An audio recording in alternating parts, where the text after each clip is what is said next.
Et bonjour à tous, j'espère que vous allez bien. Bienvenue pour votre rendez-vous quotidien qui parle de toute l'actualité NFT, blockchain gaming et métaverse. Donc comme tous les jours, on est parti ensemble pour regarder l'actualité. Ça dure environ 10 minutes. Et puis en fin de vidéo, quittez pas parce qu'il y aura un super truc. En fin de vidéo, j'ai un bon plan pour avoir des ApeCoin gratuits. Le token du DAO ApeCoin qui est lié à la collection Bored Ape que vous connaissez déjà forcément. Évidemment, juste avant qu'on commence les actus, n'hésitez pas à donner de la force en vous abonnant, likant, partageant, commentant, tout ça vous connaissez. Le petit pouce en l'air aussi qui booste les vidéos. Comme ça, les gens les voient de plus en plus. On est presque... Ah bah on a atteint... Oh là là, trop bien. On a atteint 6100 abonnés. Merci beaucoup à tous. Merci beaucoup à tous ceux qui sont ici, qui regardent les vidéos. C'est trop cool. Et on démarre directement aujourd'hui avec le nombre 82. Figurez-vous que par rapport au premier trimestre 2022, les financements dans le Web3 ont diminué de 82%. C'est énorme. Je vous le rappelle, c'est mon avis. Pour moi, on est toujours en bear market. Et c'est vrai que des fois, ça fait plaisir de voir des collections qui pump, comme les Nakamingos, ou des cryptos qui pètent, comme le PP ou autre, ou même quand le BTC dépasse 30K. Mais voilà, pour moi, on est toujours en bear market. Il faut toujours faire attention. Le marché est toujours compliqué.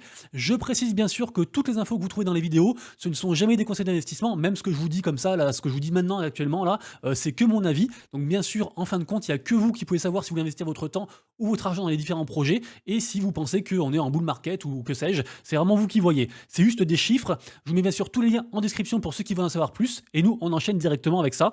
Bien sûr, avec la joie et la bonne humeur, parce que même si les financements sont en baisse, je continue à dire que 2024 sera une très belle année et que du coup, il faut juste tenir cette année et que du coup, c'est la meilleure année pour build au final, selon moi. Et d'ailleurs aussi, pareil, par rapport au marché NFT, bah voilà, du coup, forcément, il y a tout qui baisse. Hein. On en parlera après dans la seconde partie des NFT à surveiller, parce qu'il y a beaucoup de blue chips qui ont baissé, notamment les Bored Ape. Mais voilà, figurez-vous que le marché NFT, du coup, subit une chute massive alors que les acheteurs et vendeurs uniques tombent en dessous de 10 000. Ça veut dire qu'en fait, si vous voulez, même s'il y a beaucoup de volume, en fait, c'est les mêmes gens qui achètent et qui vendent. Il y a moins en fait de nouvelles personnes qui arrivent. Alors bien sûr, je fais écho au rapport dont je vous ai parlé hier. Globalement, il y a quand même plus de gens qui entendent parler des NFT. On est sur la bonne voie, mais c'est vrai que les marchés sont fluctuants. Actuellement, il n'y a pas forcément beaucoup de liquidités sur les NFT, comme je le dis souvent. Et du coup, voilà, on est un petit peu dans un creux de marché, c'est un peu compliqué. Mais voilà, on est toujours là, on s'accroche, il y a des bons projets. Et je maintiens aussi à dire que tous les jours, il y a des opportunités. D'ailleurs, on le verra avec Mad Lads, qui a cartonné vraiment. Ça sera... Enfin, je reparle après. Allez, petite news en bref. On a Trust Wallet qui a découvert qu'en fait, apparemment, il y avait une faille dans le wallet. C'est un wallet qui a été push en plus par Binance. Et du coup, apparemment, il y a 170 000 $ en fait qui auraient été perdus par différents utilisateurs. Désolé, j'ai mis un coup dans le micro. Et du coup, en gros, ils ont dit que donc ça concerne du coup la fin d'année 2022 et ils ont dit qu'ils allaient rembourser les gens. Donc, faut pas trop s'en faire. Apparemment, tout va être résolu et tout va bien dans le meilleur des mondes. Et d'ailleurs, en parlant de wallet, on a alors il y a toujours une légende qui dit que un jour il y aura un airdrop du fameux token Mask, donc de MetaMask. Tout le monde l'attend depuis la nuit des temps. Autant vous dire que si vraiment ça arrive un jour, ça va pumper l'écosystème. Ce sera vraiment trop bien. Mais pour l'instant, c'est que des légendes. Mais apparemment, là, il y a une page en fait qui a ressurgi sur CoinMarketCap. Et en fait, c'est la page du token MetaMask, comme si elle était entre guillemets préconfigurée pour dans l'attente en fait d'un prochain token. Donc apparemment, du coup, les gens ont dit, mais en fait, cette page, elle existe depuis quand? C'est bizarre et tout. Les gens, du coup, apparemment, de chez MetaMask auraient répondu, non, c'est une fausse page. Et depuis, apparemment, il y a encore une nouvelle page qui est apparue depuis hier. Donc, on ne sait pas trop ce qui se passe. Pour moi, c'est toujours des légendes. Mais voilà, ceux qui aiment bien spéculer sur un airdrop de MetaMask, écoutez, les spéculations vont bon train. C'est le cas de le dire. Donc, écoutez, on espère que ça va arriver un jour. Hein. Ce serait vraiment très chouette. MetaMask d'ailleurs qui s'associe avec Superchief, qui est en gros une galerie d'art NFT. Et en fait, ce qu'ils vont faire, c'est plutôt cool. C'est qu'à partir du 29 avril, ils vont entre guillemets instruire et éduquer, notamment 300 étudiants de la Westfield WTC, je sais pas ce que c'est, Oculus, je sais pas ce que c'est. Mais en gros, voilà, ils s'investissent dans tout ce qui est éducation. Donc, c'est plutôt chouette parce que forcément, les jeunes de demain, on dirait un vieux qui parle, mais les jeunes de demain, en fait, vont construire le monde du futur. Voilà, tout ça. Ma phrase s'arrête là. Donc c'est bien du coup d'être éduqué à tout ce qui est voilà. Bref, c'est bien d'être éduqué. Et vas-y, j'enchaîne. C'est n'importe quoi. Là, je fais la vidéo. Il est 20h46. Je l'ai jamais faite aussi tard. Du coup, je suis complètement perdu. MetaMask aussi d'ailleurs, qui est alors c'est par rapport plutôt à Consensus, donc la boîte qui est derrière MetaMask. En gros, il y a une collection NFT qui a été créée pour célébrer en fait la mise à jour Shanghai qui a eu lieu dernièrement et qui était donc une réussite. Et du coup, donc pour ceux qui sont intéressés pour en savoir plus sur cette collection NFT, je vous ai trouvé un article du coup sur le truc de Consensus en fait sur le site officiel. Donc allez voir ça. Mais en gros voilà, il va y avoir une vente en fait de NFT et du coup ça pourrait cartonner si c'est vraiment boosté en fait directement par MetaMask. Ça pourrait être un chouette truc. Donc bien sûr, les liens seront en description. Alors ça c'est vraiment une excellente nouvelle, notamment pour tout l'écosystème NFT, puisque ça y est, Yuga Labs a enfin gagné pour de vrai, la dernière, comment dire, le dernier appel, tout le truc, tout le procès, ils ont enfin gagné contre Ryder Rips. Ryder Rips, je vous rappelle que c'est un procès qui existe depuis des années. C'est un mec qui avait créé une collection en fait NFT qui était très ressemblante au Bored Ape, et c'était un peu un truc en mode satirique et pour se moquer en fait des Bored Ape. Il a fait de l'argent, il y a eu des sacs de craie aussi derrière, enfin il y a eu tout un tas de trucs. Et en gros après il y a aussi des histoires de comment dire, parce que apparemment ce mec là en fait avait créé la collection pour se moquer, mais aussi pour dénoncer genre je sais pas du racisme, limite de la pédophilie, enfin plein de trucs horribles. Et du coup donc en définitive Yuga Labs a gagné. Même du coup, les mecs, en fait, ils leur doivent de l'argent. Donc, on verra comment ça se passe. Mais en fait, la finalité de l'histoire, c'est quoi? C'est que la Ryder Rips et autres, en fait, ont été reconnus comme avoir, entre guillemets, utilisé les droits de Yuga Labs. Parce que du coup, en fait, les images sont protégées, même si ça n'avait pas été déposé. C'était un peu ça les enjeux du truc, en fait. Et donc, du coup, au final, voilà, c'est une belle victoire pour le Web3. Et comme quoi, en fait, même sans avoir déposé, entre guillemets, la marque, si les gens utilisent votre image, et si vous êtes aussi puissant que Yuga Labs, bien sûr, et ben vous pouvez avoir gain de compte au final. Pardon. Allez, on enchaîne avec Goku Crypto qui nous fait une petite synthèse de la grosse panique en fait qui a lieu par rapport à Blur dernièrement. Du coup, je vous résume le truc. En gros, on a Pac-Man qui est le cofondateur de Blur. D'ailleurs, Pac-Man, pour ceux qui ne savent pas, c'est parce que j'avais oublié, mais en gros, c'était un étudiant de 24 ans qui a créé du coup la marketplace Blur, qui du coup maintenant est millionnaire. Mais voilà, il s'est doxé le mois dernier, c'est assez intéressant. Je vous mettrai aussi bien sûr l'article en description. Blur détecte un bug affectant les enchères et rembourse aux personnes concernées le double de la différence de prix. Du coup, forcément, c'est une faille. Le bug du coup accepter d'anciennes offres au lieu des dernières offres plus importantes, ou alors même accepter en fait des offres carrément annulées. Du coup apparemment toute perte va être remboursée, donc tout va bien. Mais voilà, il y a des gens en fait qui conseillent forcément de retirer en fait les enchères, notamment les vieilles enchères, parce que sinon en fait les gens peuvent perdre de l'argent. Mais voilà, c'était une sale histoire, mais a priori Blur ils sont tellement riches qu'ils vont pouvoir tout rembourser et qu'il n'y aura aucun problème au final. Sombre histoire ici également qui concerne Frank de Degods.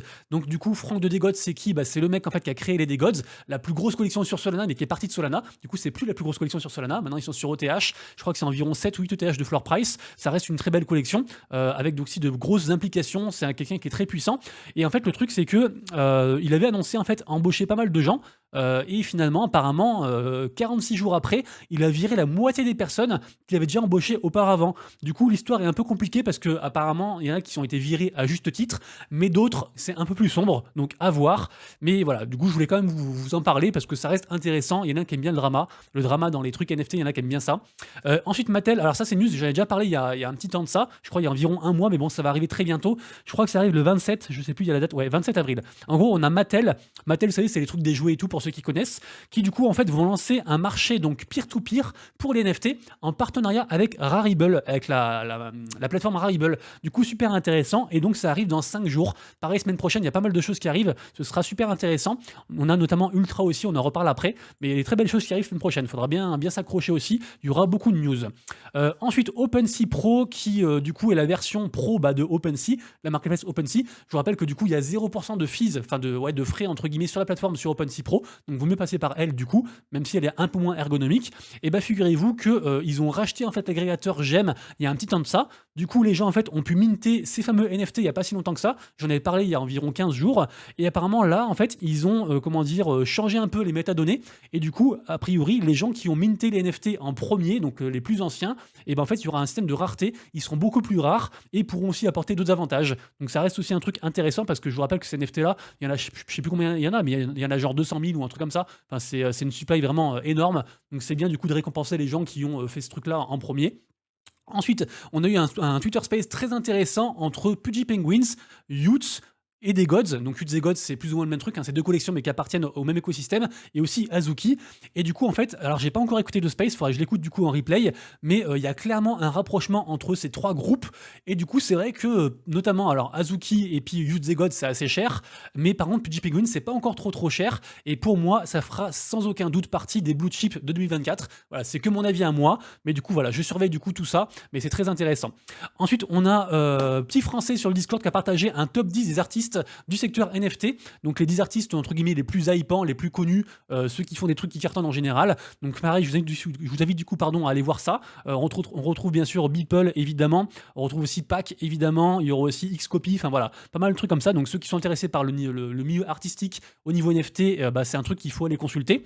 Ensuite on a Flow. Alors Flow c'est pas la blockchain Flow, hein, c'est un autre truc, mais en gros Flow si vous voulez c'est un groupe qui veut faire un espèce d'agrégateur, mais en fait pour les enchères. C'est un peu comme si vous passiez par une seule plateforme, vous faites une enchère, je sais pas, je dis n'importe quoi, tout à l'heure on parlait d'un Pudgy Penguins, vous dites voilà, moi je veux un Pudgy Penguins à 4 ETH, et en fait grâce à la plateforme, ça va pouvoir enchérir en fait sur toutes les autres plateformes. Donc super intéressant, du coup ils veulent faire ça, et ils ont levé 3 millions de dollars pour faire ça, donc ça reste du coup pareil aussi un projet à surveiller je pense. Ensuite on a la collection NFT de Annie Mocha Brands, qui s'appelle donc Mochaverse, collection NFT dont je suis holder, qui a fait un partenariat avec Otherside, on en parlait il y a environ 3 semaines, et en fait ils vont offrir quasiment je crois 60 vaisselles. Les vaisselles c'est les petits monstres en fait qui sont utilisables dans le jeu de Otherside, en gros du Metaverse des Bored Ape. Et du coup apparemment là ils font aussi un concours, il faut juste faire une petite bannière et puis on peut choper un vaisselle. Malheureusement c'est ouvert que aux holders de Mochaverse, mais vu que c'est une collection très hypante et qui pour moi est encore pas cher par rapport à son potentiel, je vous en parle quand même. Et autre collection qui marche aussi très très bien, c'est bien sûr Memland. Et en fait là on a un mec qui a fait une vidéo de 1 minute qui résume tout Memland, et y compris aussi comment on peut déjà générer en fait des NFT grâce aux NFT qui sont déjà sortis. Donc super intéressant aussi, pareil, Memland avec Azuki, avec 2-3 autres, ça fait partie des rares collections NFT qui n'ont pas trop dumpé, parce que sinon quasiment tout le reste a dumpé. Donc du coup ça reste aussi très chouette je pense de s'y intéresser. Et en plus il y a différents prix, donc pareil aussi c'est intéressant pour même les gens qui ont un peu moins d'argent à investir. Ensuite, on va parler de Indigo Earth, qui est donc le mec qui représente en fait les NFT Adidas, et qui du coup a annoncé en fait pour le 26 avril un drop en fait qui sera dispo que pour les holders de Adidas. Donc du coup les NFT Adidas, je crois qu'ils sont à 0,3, je crois qu'ils sont retombés un peu, 0,3 ETH de floor price. On passe ensuite du côté des collections NFT à surveiller, bien entendu Nakamingos qui d'ailleurs a fait une annonce. Ils ont dit que pour l'instant on était qu'à la moitié en fait de l'histoire, et que du coup plus tard dans l'année il va y avoir des trucs de fou. Après l'annonce est un peu je trouve déceptive, parce qu'au final on n'apprend rien, et ils auraient rien dit, ça aurait été pareil. Du coup suite à l'annonce les NFT ont pump, et en fait ils ont tout de suite redescendu, et là je crois qu'on est à 0,22 ETH de floor price, un truc comme ça. Donc ça reste une collection toujours avec une très forte commu, toujours un truc à regarder, mais pour l'instant c'est vrai qu'on est un petit peu dans un petit creux, donc on sait pas trop où est-ce qu'on va se diriger sur Nakamingos. Ensuite on a Mandala Metaverse, qui est en fait une collection, alors c'est intéressant parce qu'en fait c'est une collection qui est sur des écosystèmes que je fais pas trop gaffe en général, c'est sur Astar et Polkadot, et a priori du coup c'est un truc très hypant sur cet écosystème là, donc j'ai pas trop encore digue, mais voilà, ceux qui veulent checker ce genre d'écosystème un petit peu niche, pourquoi pas. Apparemment ils ont des mecs de chez Pixar, Disney, Marvel, etc. et tout, des illustrateurs en fait qui sont dans le projet, donc ça peut être un truc très joli pour le côté artistique, donc affaire à suivre aussi bien sûr. Gutter Cat Gang, qu'est-ce que c'est une collection NFT assez ancienne, qui marche pas mal hein, d'ailleurs, hein. Ils ont un petit floor price à 0,75 ETH, sachant qu'ils sont sortis en 2021, ils sont toujours là, ils ont build pas mal de choses, c'est une belle collection je trouve. Et ben en fait là ils ont sorti un petit ensemble en fait de tools pour leur communauté, donc en gros c'est un ensemble d'outils qui permet aux gens de build autour en fait de leur NFT, de mettre en avant par exemple les droits de vente sur leur NFT, s'ils veulent construire quelque chose, s'ils veulent faire une marque et servir en fait du logo Gutter Cat Gang ou de leur propre NFT pour faire des choses. Donc voilà, c'est un outil super intéressant, et je trouve que c'est vraiment sur ce genre de choses que les communes en fait peuvent rendre plus, enfin apporter plus de valeur en fait à leur NFT et à leur holder. Cybercoins qui nous fait un petit teasing aussi. Alors je suis pas trop dans l'écosystème, mais je sais que c'est un écosystème qui est entre guillemets possédé par beaucoup de whales, donc a priori c'est un truc safe entre guillemets, parce que vraiment il y a beaucoup d'argent qui transite. Notamment on a aussi Kungs en fait qui a investi des millions en fait dans cette collection. Ils font aussi des espèces de raffles hebdomadaires ou mensuelles, enfin il y a pas mal de choses qui se passent, mais voilà c'est assez compliqué et il faut vraiment être dans l'écosystème pour s'y connaître. En tout cas ça fait de plus en plus parler, parce que du coup en fait ils annoncent différents trucs, différents teasings. Peut-être qu'il y a un token, là je vois c'est écrit hashtag OOH, je sais pas ce que c'est. Et du coup voilà, ceux qui sont intéressés par des grosses collections puissantes qui font des nouvelles choses, allez voir ça. On parle aussi d'autres collections sur Solana, notamment celle des Taio Robotics. C'est une grosse collection aussi, pareil, assez puissante et tout ça. Ils ont fait une seconde collection, les pilotes qui sont ici, et en fait ils ont très déçu. Là ils ont fait des leaks, en fait apparemment ils ont changé l'art, et tout le monde est un petit peu en train de leur chier dessus en disant que c'est n'importe quoi cet art-là, c'est un truc qu'on a vu et revu et qui a pas vraiment d'intérêt. Du coup voilà, c'est un peu décevant. En tout cas ils sont en train de mettre à jour du coup la nouvelle collection NFT. Donc je sais pas trop où est-ce que ça va aller, mais voilà, on en est là. Comme annoncé précédemment par moi-même, en fait, hein, c'est moi qui vous l'avais dit, on a beaucoup de gens en fait qui sont en train de dump leur token PP pour racheter du coup des Milady, donc la collection qui est ici à l'écran. Et évidemment, en fait, je vous avais dit semaine dernière ou il y a quelques jours que en fait le token PP qui a beaucoup de hype actuellement, il a été beaucoup en fait lancé par justement les holders de Milady. Donc eux, ils s'en sont mis plein les fouilles. Il y en a plein qui sont devenus même millionnaires et tout. Et donc là, du coup, ils revendent pour acheter leur collection. Et d'ailleurs, la collection Milady qui est passée de 2 ETH à 3 ETH de floor price, forcément, vu qu'ils sont tous pump entre eux. Et évidemment, aujourd'hui, on parle de Mad Labs. Mad Labs, des amis, c'était une dinguerie. Alors désolé, j'ai plus de salive à la force de parler. En gros, c'est bon, vous irez voir la vidéo d'hier, mais c'est un mint, ça fait au moins une semaine que je vous en parle, c'est un très très gros truc. Et là vraiment, les gens ils sont en train de péter un cap sur cette collection-ci. Elle s'est mintée à 6,9 et là actuellement le floor price, j'ai quand même fait un petit refresh. Oh là là, on est à 67, oh, c'est incroyable, on est à 67 soldes de floor price, c'est complètement fou. Regardez-moi ça, tout le monde fait que en parler. On a Magic Eden qui est en train de push la collection comme jamais. C'est un petit peu la collection qui va redonner en fait les couleurs à la blockchain Solana. C'est genre le truc, c'est maintenant qu'il n'y a plus des gods, les gens disent ce sera cette collection-ci en fait des gods. C'est un truc de fou. En plus, c'est lié aussi à un wallet. Du coup, il y a vraiment des gros builders derrière. Ils ont plein de whales. Ils ont fait un space hier. Il y avait 3000 personnes pendant le mint. C'était vraiment une dinguerie. En plus, on a aussi du coup Magic Eden qui a supprimé des frais pour faire du coup de l'achat-revente. En plus, il y a aussi un système en fait de reward. Ils vont filer 2000 sols parmi du coup ceux qui font du trading sur cette collection-ci.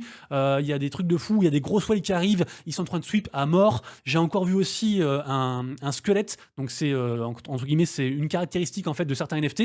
Il y a des filles qui coûtent beaucoup plus cher. Il y a des squelettes qui sont partis genre à 700 soldes de floor price, de vente, pardon. Donc c'est vraiment un délire. C'est vraiment la collection à suivre. Et en termes de volume, dites-vous que rien que Mad Labs, en fait, ils ont fait plus de volume sur 24 heures que les 4 collections suivantes réunies, en fait. Donc Bored Ape, Mutant, tout ça, CryptoPunks, Azuki. C'est vraiment en train d'être un truc de fou. C'est incroyable ce qu'ils font.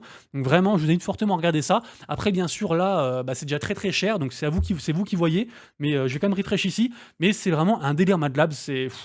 Franchement, je m'attendais à une réussite, comme je vous avais dit déjà il y a quelques jours, mais pas autant et pas aussi fulgurante, quoi. C'est vraiment incroyable. Regardez-moi ces volumes, c'est complètement fou, quoi.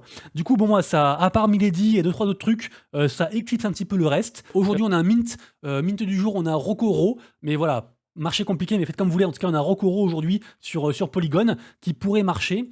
Côté Solana, on a les trucs du coup du jeu, comment s'appelle ce jeu déjà? C'est NFT Champions, un truc comme ça, qui a été push par OpenSea. Mais regardez-moi ce prix, 0,8 ETH le mint. Je sais pas ce qu'ils ont fumé. Du coup, forcément, il y a que 34 mecs qui ont minté. Donc moi, je minterai jamais ça. C'est beaucoup trop cher actuellement, surtout dans cette méta actuellement des NFT. Demain, il y aura quasiment rien aussi. On a juste peut-être ça qui peut surprendre. On a Mad Beers Club. Peut-être ça peut faire quelque chose, ce sera du coup de demain, et sinon jusqu'à lundi il n'y a pas grand chose. Côté côté gaming, ensuite troisième partie de la vidéo, sachez que le 25 du coup sort du coup Ultra, donc la plateforme un peu une sorte de Steam en fait version Web3 qui est très attendue, et je voulais vous dire aussi qu'en fait ils ont rajouté un jeu pour du coup la sortie de Ultra, ce sera le jeu du coup Infinite Fleet. Voilà, pour ceux que ce sera un MMO, pour ceux qui sont intéressés, on suivra tout ça. Du côté de Star Atlas, on a aussi une grosse nouvelle puisque à partir du 26 avril, donc dans 4 jours, ils introduisent du coup un nouveau truc qui s'appelle du coup la Golden Era, donc l'ère d'or. Et a priori, il y aura en fait des possibilités en fait pour tester différentes choses. Et ceux qui testeront seront récompensés. Alors on ne sait pas comment, est-ce que ce sera des NFT, de l'argent, un token, je sais pas, mais en tout cas ils seront récompensés. Et je vous rappelle que Star Atlas c'est un des plus gros projets gaming sur Solana, donc ils continuent à build et tout, même s'ils ont perdu quasiment la moitié de leur fonds avec FTX, ils sont toujours là. Ensuite on va parler de Pixelmon. Pixelmon c'est un peu une sorte de Pokémon. Rappelez-vous, c'est ceux à la base qui avaient sorti ces fameux NFT dégueulasses. Ils avaient été mintés pour genre 2 ETH et le truc avait drop, c'était vraiment un scandale. Le truc a été racheté par un studio, pour l'instant il performe bien. Ils ont annoncé en fait un white paper, donc ceux qui veulent du coup lire le white paper sur ce Pokémon-like, vous pouvez aller voir ça. En tout cas, du coup, le floor price actuellement, depuis qu'ils ont comment dire, ils ont refait un petit peu le design, ils annonçaient pas mal de choses. Et là, on est remonté quasiment à 0,9 ETH de floor price, donc incroyable du coup. Ensuite, on a Forge et Vikers. Je vous rappelle qu'ils sont associés ensemble. Forge, c'est le wallet en fait de Animoca Brands. Vikers, du coup, c'est une boîte en gros de jeux, pour la faire courte, jeux Web3. Et en fait, ils ont sorti Polka Pet. Polka Pet, c'est un peu compliqué, mais si vous voulez, c'est un peu une sorte d'écosystème qui fournissent des NFT qui sont utilitaires, qui sont utilisables en fait dans pas mal d'autres écosystèmes, notamment par exemple Sandbox. Il y a aussi une possibilité en fait de stacker les trucs pour avoir du token. Enfin, Enfin, c'est un truc assez intéressant. Ceux qui veulent en savoir plus, sachez que voilà, les NFT coûtent pas trop cher pour ceux qui sont intéressés.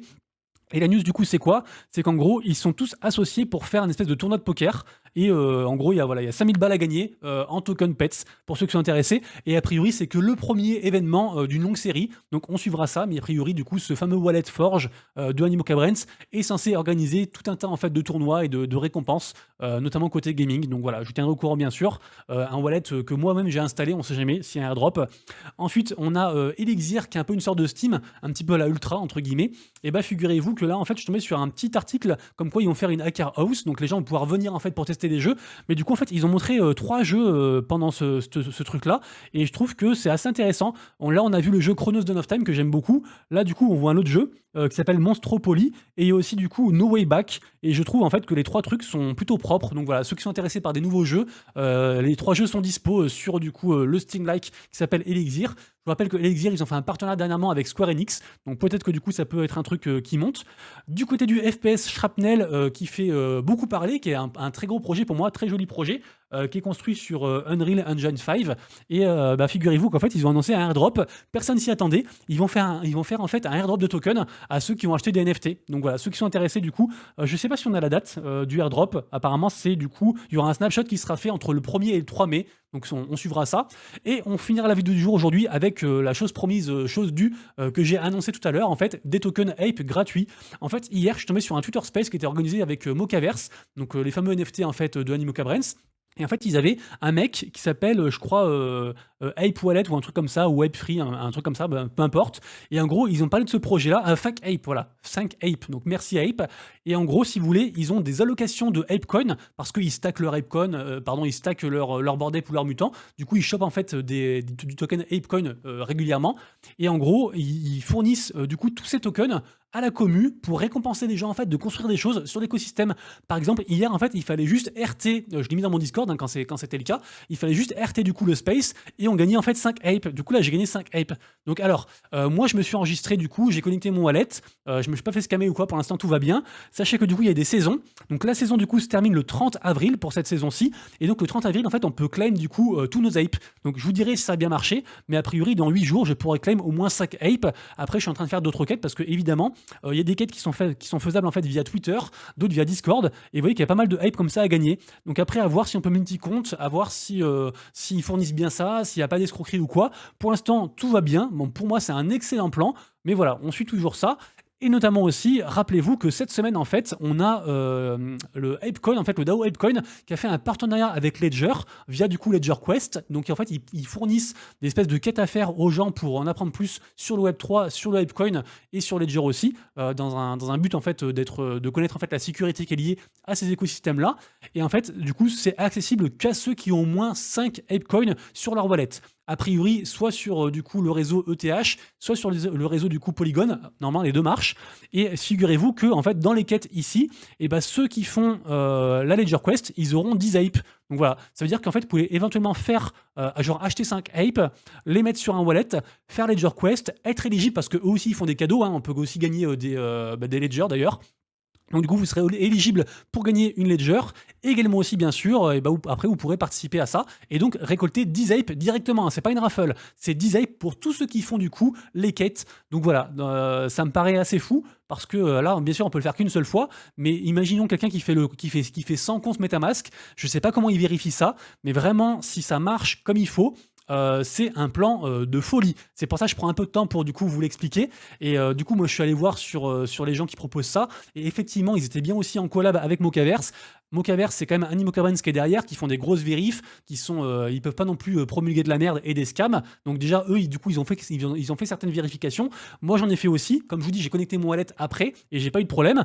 Mais vraiment, les gars, si ça marche, allez-y tous. Et voilà, après, les plus frileux, peut-être, attendez de voir ça marche pour le 30. Mais a priori, les gars, c'est des aides plus gratuits. Sachant que le Apecoin, il coûte entre 3 et 4 dollars. Imaginez, là, juste pour faire un RT, j'ai gagné du coup genre 15 balles, quoi. Donc c'est ouf, quoi. Les amis, du coup, c'est tout pour moi. Si vous avez aimé la vidéo du jour, bien sûr, likez, partagez. Et nous, on se retrouve lundi dans 2 jours. Hein. Passez à tous un excellent dimanche, un excellent week-end. D'ici là, bien sûr, prenez soin de vous, de proches de Valette. C'était Monsieur Rabbit, des bisous. Ciao.